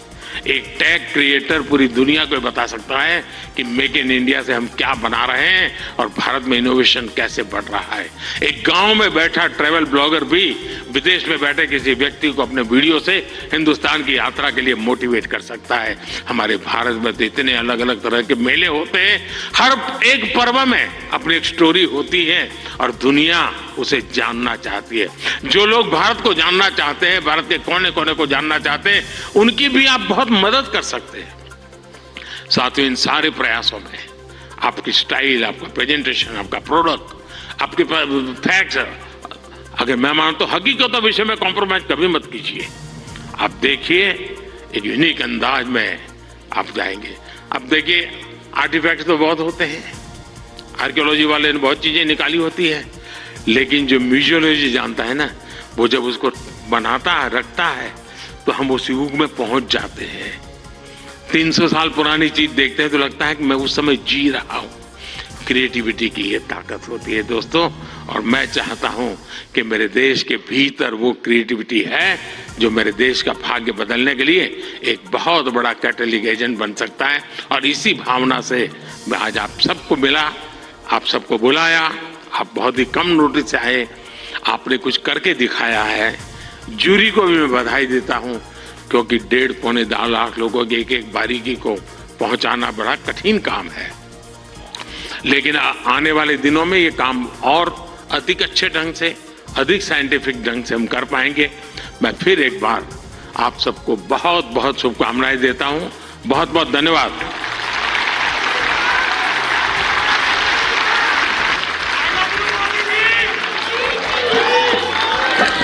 आपका बहुत बहुत आभार माननीय प्रधानमंत्री जी।